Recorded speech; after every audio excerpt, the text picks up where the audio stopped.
हाँ, आज हमारे देश में वर्शिप एक्ट पर जो 1991 में संशोध बनाया गया था कांग्रेस के पीरियड में, और वो भी बिना संपूर्ण बहस के, वो एक विवाद में आ गया है और उसके ऊपर हाई सुप्रीम कोर्ट में एक केस भी चल रहा है जिसको अश्विनी कुमार जी उपाध्याय जी किए हुए हैं। लेकिन ये वर्शिप एक्ट बनाने की जरूरत क्या हुई, क्यों पड़ी, ये एक महत्वपूर्ण भूमिका है। और इसके ऊपर मैं बताना चाहूँगा कि ये मुसलमानों के हित के लिए बनाई गई थी, और जिसमें मुसलमानों की मस्जिदों को जो मंदिर से तोड़ के बनाए गए हैं उनके प्रोटेक्शन के बारे में थी, उस पर कोई केस न चले, ऐसा थोड़ा उसमें मैं बता रहा हूँ। इसके पहले आप देखें कि इस्लाम जो है 600 शताब्दी के बाद इंडिया में, भारत में, केरल के तट से शुरू हुआ, आया, और उस समय वो बिजनेस कर रहे थे और सारा वो चला। इसके बाद भारत की पहचान सऊदी अरब में जब हुई, वहाँ से बिजनेस अच्छा होने लगा, तो 800 के उसमें 26 में मोहम्मद बिन कासिम जो है भारत पे आक्रमण करता है सिंध प्रांत में, और यहाँ पे आके काफ़ी वो शुरू करता है अपनी एक्टिविटी और नुकसान कर देता है। ऐसे फिर देखिए 10वीं शताब्दी में गजनी ने किया, 12वीं शताब्दी में मोहम्मद गोरी ने किया, और ये लोग आए एक आक्रांता के रूप में, इन्होंने सारे अपने किए। लेकिन मस्जिद जो है, पहली मस्जिद जो बनी है 700 ईस्वी के उसमें, तो उसमें वो केरल में बनी थी, क्योंकि वहाँ जो आए हुए थे वर्शिप, उनको पूजा के लिए तो बनी हुई थी। इसके पहले यहाँ पूर्वी भारत में मस्जिद का कोई वो नहीं था। लेकिन ये चीज़ें जो हैं 1526 में बाबर के आने के बाद वो ज़्यादा वो हुआ। उत्तरी भारत, मध्य भारत और बिहार, बंगाल, इन सब में इनके शासन होते चले गए लास्ट तक, 1700 शताब्दी तक। उसमें इन्होंने मंदिरों को तोड़ तोड़ के, इनके शासक कुछ कुरेल निकले, जिसमें औरंगजेब में भी तोड़ा, और इनके बाबर के पीरियड में मंदिर तोड़े गए और मस्जिद बने। उनके जो सेनापति और सारे रहे, इन लोगों ने किया, सिपा सालारों ने। लेकिन सबसे ये आता है कि इनको प्रोटेक्शन की जरूरत क्यों हुई, जबकि उसमें ये है कि कुरान में देखा जाए, कुरान में भी लोग कहते हैं कि किसी दूसरे की प्रॉपर्टी पे हम पूजा नहीं करते, करना नहीं चाहिए। तो ये प्रथा कैसे चालू हुई?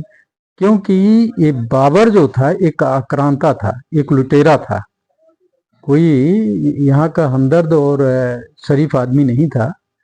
तो इसलिए ये जो कुछ था, मंदिरों को लूटो, और इनको शासन करना था, इसलिए इनको अपने धर्म के अनुयायियों की जरूरत थी।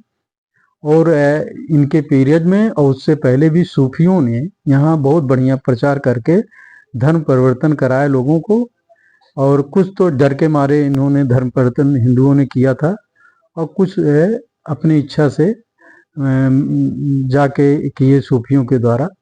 उसी के बरेली, आपका जो बरेली का इनका वो है, आपका देवबंद है, ये सारे ये सब प्रचार के ही इनके गढ़ थे। तो ये सब चीजें आप देखेंगे तो अब आता है कि देश में इतिहास क्या था।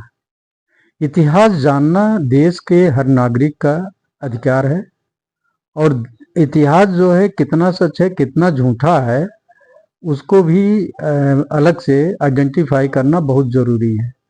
क्योंकि जब तक सच्चाई नहीं पता चलेगी वो नहीं आएगा सामने। तो देश 1947 में जब स्वतंत्र हुआ तो देश का इतिहास लिखा कौन?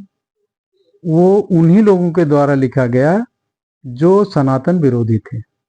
उन्होंने मुगलों से लेके और उससे पहले उन आक्रांताओं का जो था उनका गुणगान किए। उन्हीं के हिसाब से किताबें में लिखा पढ़ी की गई, उनको बताया गया, समझाया गया। तो पूरे आप दिल्ली में देख लें, मैक्सिमम रोड इन्हीं के नाम पे है, और बची खुची कुछ कांग्रेस के प्रथम प्रधानमंत्री और उनके वंशजों के नाम पे है, और कुछ बचा है तो कुछ स्वतंत्रता सेनानी थे उनके नाम पे है। तो क्या उससे पहले यहाँ का इतिहास नहीं था? उससे पहले यहाँ पे शासक नहीं थे जो बड़े दयालु हों, जिन्होंने बहुत बड़े काम किए हों, धार्मिक काम किए हों? ऐसा कुछ नहीं था देश में। इसी की कड़ी है आर्कियोलॉजी, या जो हमारा कहते हैं कि पुरातत्व विभाग उसको पता करता है कि सच्चाई क्या है, कहाँ पे क्या था। कई जगहों पे अभी आप देखेंगे कि पुरातत्व ने खुदाई की तो महाभारत के कालीन के मिले चीजें, तो वहाँ जो जमीन थी उस पर क्या रोक लगनी चाहिए? पुरातत्व का वो है, अधिकार है, और सरकार ने उनको पावर दी है, और जनता के लिए चाहिए सच्चाई क्या है। ये सारे फैक्टर थे। उसी की कड़ी में आता है जब पुरातत्व विभाग हमारे कई धार्मिक स्थलों को, हिंदुओं और मुस्लिमों को खंगालना शुरू किया कि उसकी सच्चाई क्या है, तो यहाँ विरोध उत्पन्न होने लगा। वो विरोध की कड़ी एक एग्जाम्पल के रूप में संभल से मैं देता हूँ। संभल में जो मस्जिद विवाद है वो पुरातत्व के रिसर्च की वजह से है, और पुरातत्व विभाग का रिसर्च जो है उसे जो आदेश हुआ जाके अपना जो पहले स्टेटस था बाद का था और सच्चाई क्या है उसको एक कमीशन बना और जाके पता करने लगा।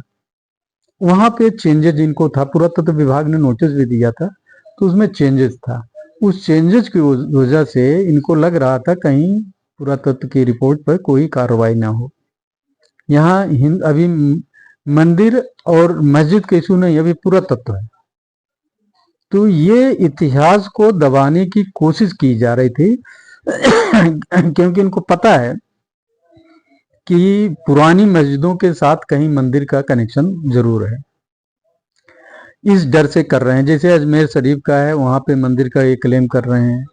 बनारस के देखें, वहां पे मंदिर का क्लेम कर रहे हैं। ये सारे पॉइंट जो हैं इनको पता है कि कहाँ वीक पॉइंट है, इसलिए पुरातत्व विभाग को ये सर्वे नहीं करने देना चाहते हैं। सर्वे करना जो अधिकार दिया गया है वो वर्शिप एक्ट तो नहीं रोकता है। वर्शिप एक्ट कहता है कि जो कुछ है, जहां भी है, जो भी है, जहां भी है, उसे तुरंत बंद करें। वर्शिप एक्ट में ये है कि उसको उसी स्टेटस पे छोड़ दिया जाए, 3-4 को छोड़ के।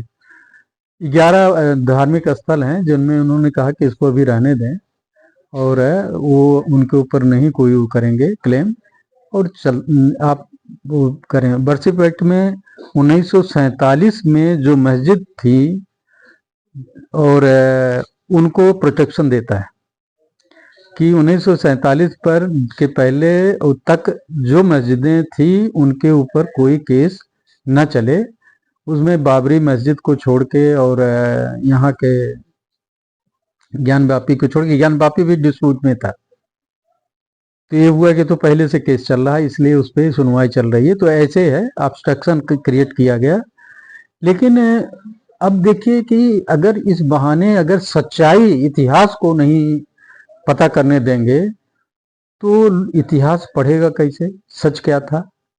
क्या यहाँ भारत की सभ्यता बाबर, गोरी, मोहम्मद गोरी, मोहम्मद गजनी से शुरू हुआ है, या मोहम्मद बिन कासिम से शुरू हुआ है? इसके पहले यहाँ हिंदू नहीं थे, जैन नहीं थे, यहाँ पे सिख नहीं थे, यहाँ बौद्ध नहीं थे। इन सब का इतिहास कहाँ जाएगा?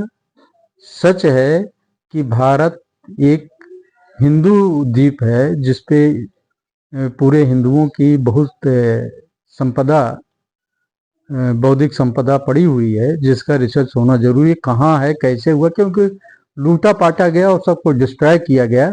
उसको रिकलेक्शन का टाइम आया है। रिकलेक्शन मतलब उसको जोड़ा जा रहा है कि सच्चाई क्या है, तो उसको इसी तरीके से प्रूफ के साथ जोड़ा जा सकता है। उससे पहले तो जोड़ नहीं सकते, तो प्रूफ तो देना पड़ेगा ना।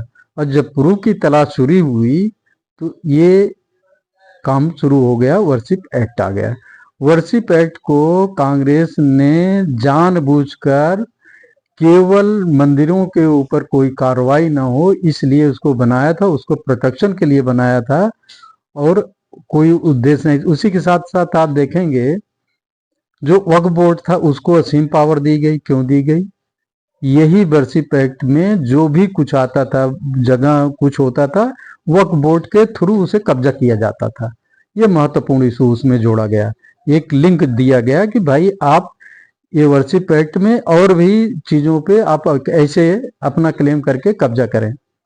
तो ये सारे इतिहास को एक विकृत रूप में परोसने की प्रक्रिया चालू की गई। अब उसमें अगर इस गवर्नमेंट ने सुधार के लिए कोशिश किया तो इनको खलना नहीं चाहिए।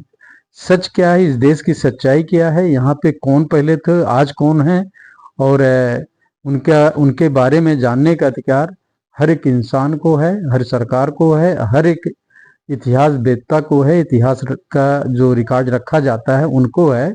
ये सारा महत्वपूर्ण है। तो ये मामला आप एक तरफ से देखते जाएंगे कि केरल से लेके हर एक जगह अब ये संदेह पैदा करते जा रहे हैं, अनरेस्ट क्रिएट करने की कोशिश कर रहे हैं वर्शिप एक्ट के। वर्शिप एक्ट पे अब जो है सुप्रीम कोर्ट और गवर्नमेंट ये क्लियर करे कि इतिहास तो जाना जाएगा चाहे जो भी हो जाए, खुदाई होगी, रिसर्च होगा, फैक्ट क्या है वो इतिहास के हमारे पुरातत्व विभाग को अलाउ किया जाए और उसे जानने का अधिकार है। रही बात वो सनातन या हिंदू या मुस्लिम उसको क्लेम करता है या बौद्ध क्लेम करता है या कौन करता है, वो अलग बात है, वो अलग इशू है कि क्लेम कैसे होता है, कौन होता है। लेकिन उसकी सच्चाई लाने का पे रोक नहीं होनी चाहिए, उसको स्वतंत्र करना चाहिए पुरातत्व विभाग को। और अब देखिए जिस तरीके से इसमें चेंजेस करने की कोशिश की गई, एक वोट बैंक के रूप में इनको यूज किया गया। इसी की कड़ी में एक आया था 2010 और 11 में एक एक्ट लाया गया था जिसमें वह हुआ था कि कहीं भी अगर दंगा होता है, सारांश में वो हिंदुओं के ऊपर दंगा करने का आरोप केस चलाया जाएगा, चाहे उस इलाके में 2 घर हिंदू हों। अगर 2 घर हिंदू होंगे, 100 घर होंगे मुसलमान या दूसरे धर्म के, तो केस हिंदू 2 घर के ऊपर ही चलेगा।